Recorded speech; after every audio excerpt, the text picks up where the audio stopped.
What's up, everybody? I'm Severed Games, and this is one of my probably first videos ever, and one of my first videos of this sort. I'm going to be playing through Blasto for the PS1. I've had this game since I was a kid.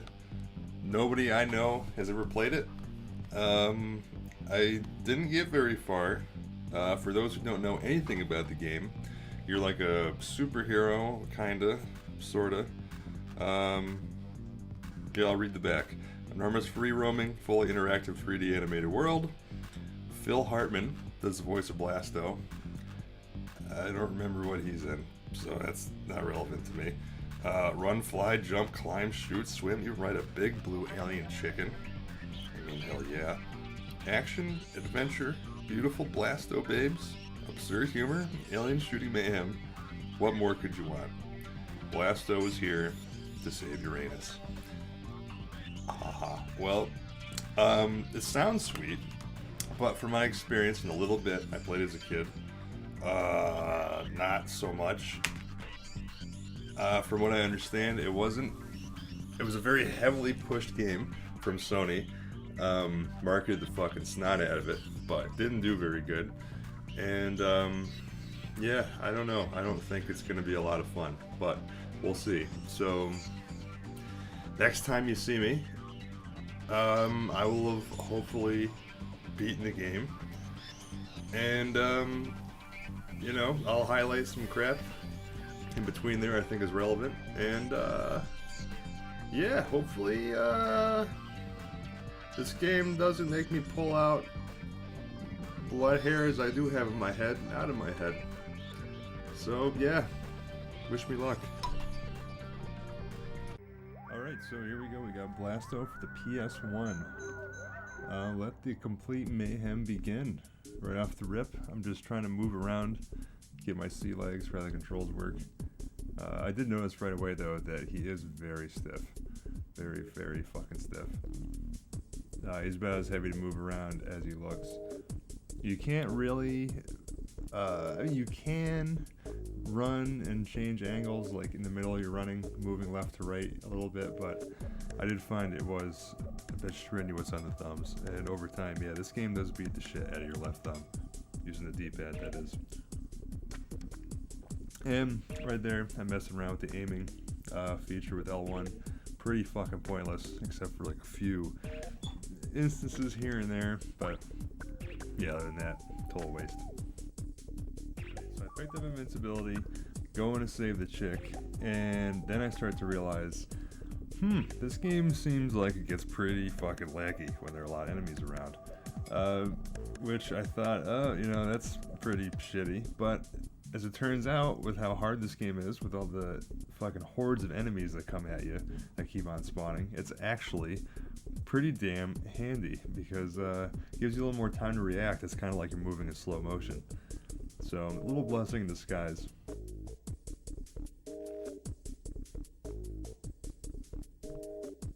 Alright, here we go. Episode 3, Uranium Spaceport. So from what I read, this was the level that more or less turned a lot of people off, and I can absolutely see why. See, now the thing with this level is not as linear as the last one. As you can see down there, there's 4 different ways you can go.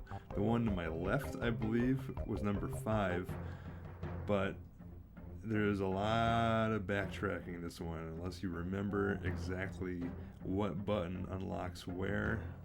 Yeah, you're going to be having a rough time with this one.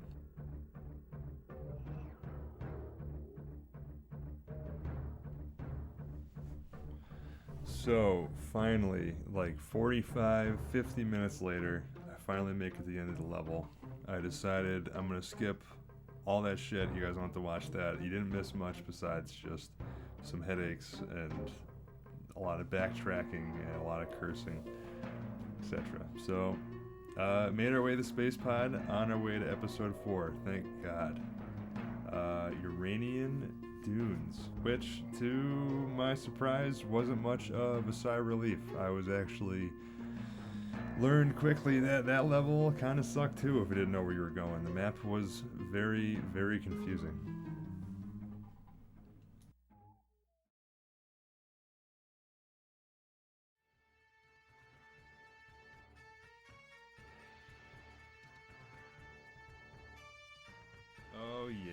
this fucking thing. This was probably the bane of my existence for a good chunk of the game until I realized, kind of like some of the bosses, the only way to kill it is to kill it with a charged up shot. You can't just fire normal ammunition no matter how much of an upgrade you had. And as you can see, I just kept sitting here beating the fucking shit out of it, jumping on top of it, trying to get jumped past it. And yeah, immediate kill. Kills you, no effort. I think... yeah, eventually, that's all I did. I just got invincible, jumped across.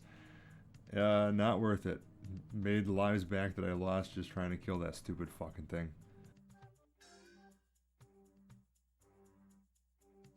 See this stupid ass thing? You know what it's good for? Pretty much nothing. You use it to collect one babe in one place that's out of reach. Otherwise, you don't use this thing at all. Even though they have it in the back of the game, on the case, like you're actually going to use it throughout. Nope. Just once. Here was another piece of sheer beauty in this game. Trying to fight these ant guys as they're climbing up the hill. I started to realize really quickly that your laser doesn't home in on them very well when they're not in the same level as you. It works pretty good when you're going downhill, I find later on, but going uphill, not so much. So every single one of these guys I had to kill, I had to keep jumping in the air, hoping to God my laser was actually going to fucking hit them. All that just to save a babe. Was it worth it?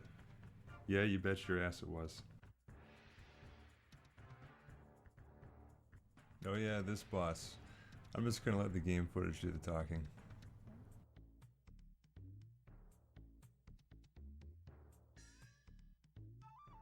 Nice.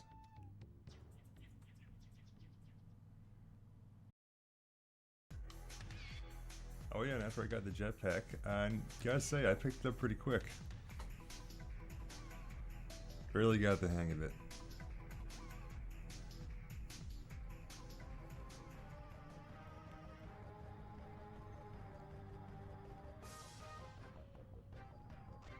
Ah yes, this level episode 8, the Spire Maze. I actually really enjoyed this level quite a bit.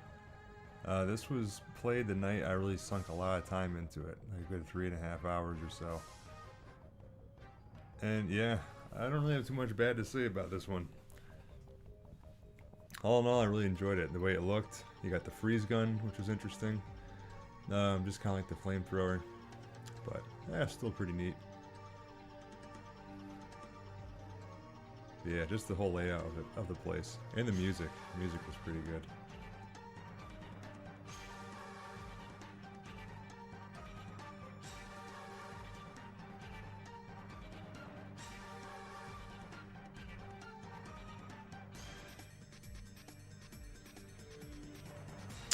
Yeah, this thing was pretty weird.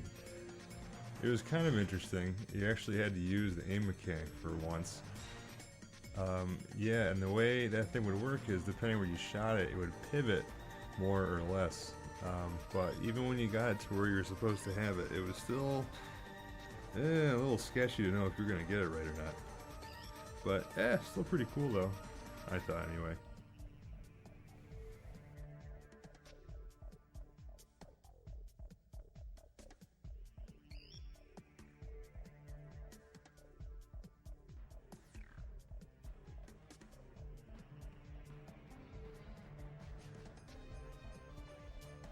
Okay, here we are. After a few levels of running back and forth, we are finally at Bosk.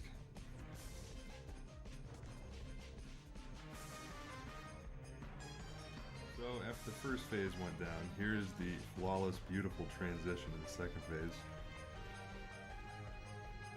Look at that. Ain't that something, man? All of a sudden, just lava and stone everywhere you look.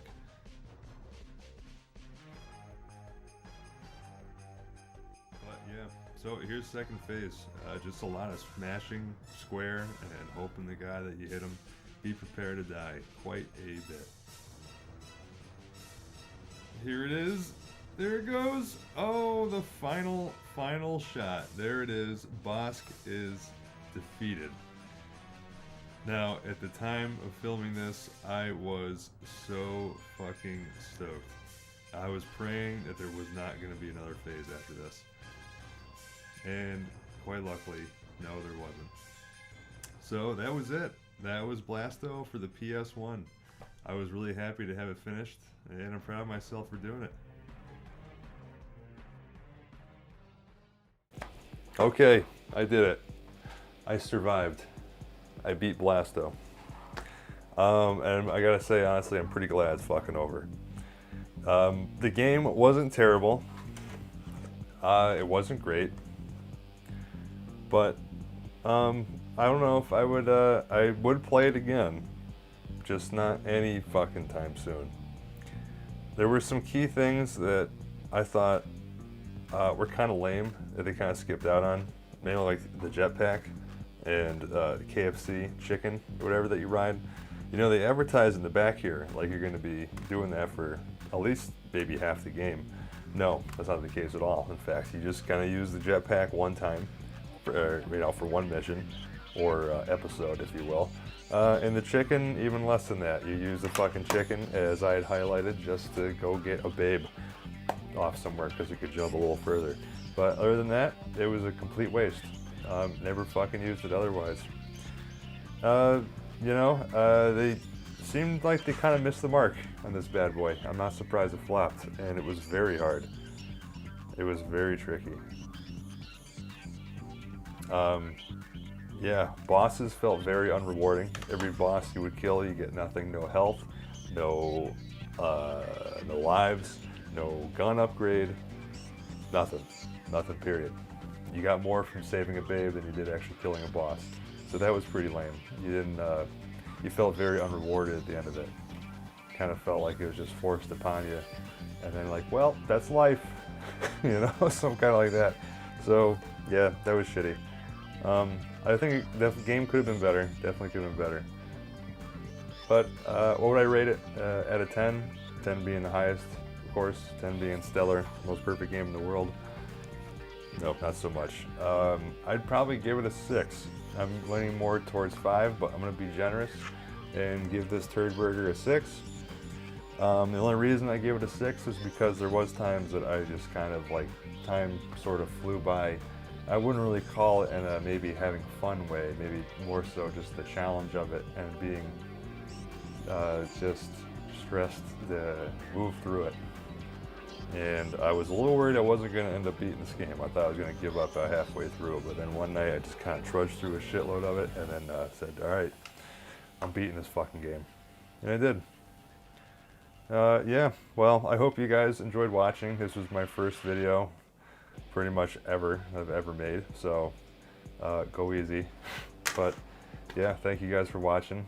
Please like and subscribe. I hope you guys dig it. I'm going to be, for the fun of it, keep on doing series like this because I have a bunch of games from when I was a kid that I either haven't played through or haven't played through in a long fucking time.